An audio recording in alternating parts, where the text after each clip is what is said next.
If you've ever seen the movie Annabelle, you know that this creepy doll is no ordinary toy. But the real Annabelle doll is even more terrifying than what Hollywood shows.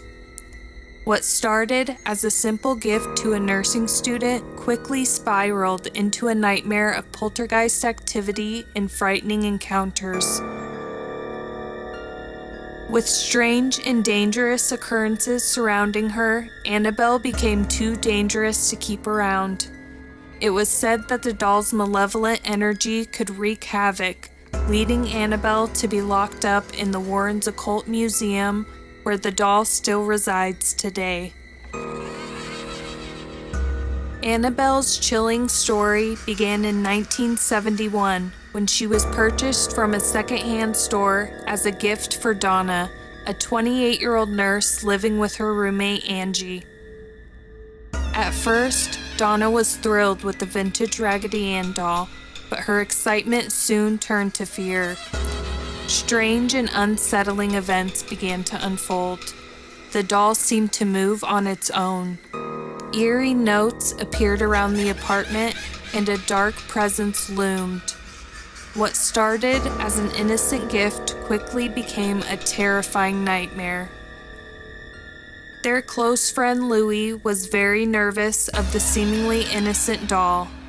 He believed that it was evil and possessed. But Donna and Annie were very progressive in their views and didn't think anything of the sort, and still believed that perhaps they were to blame for the doll's movements. The story quickly became more sinister. Donna came home from work one day and found the doll in her usual spot on her bed, but she had what looked to be blood on her hands. It seemed whatever it was coming from the doll itself. That was the final straw for the girls. They called in help from a medium to find out just what was going on before things got worse. The land their apartment complex was built on used to be a field. A young girl around 7 years old was found dead there years before. When the doll came into their apartment, Annabelle's spirit was still in the area, and because she was fond of the doll, her spirit became one with it. Annabelle became Annabelle the doll. Donna and Angie felt sorry for the poor girl that had been found dead alone in that field, and they wanted to keep the doll because they didn't want her to be left alone. The weird occurrences did not stop, however, and eventually turned sinister. The nurses began hearing knocking sounds in their house late at night. The room's temperature would mysteriously drop. The doll every so often would emit a low growl, and then finally one day the doll attacked. Angie and Lou were spending some time together when they heard movement in Donna's room when she wasn't at home.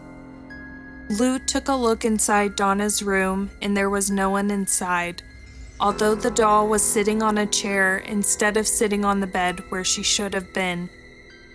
He moved towards Annabelle, and a feeling crept over him.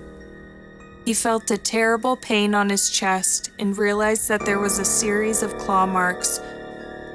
No one was in the room, and so he knew that the marks must have come from Annabelle.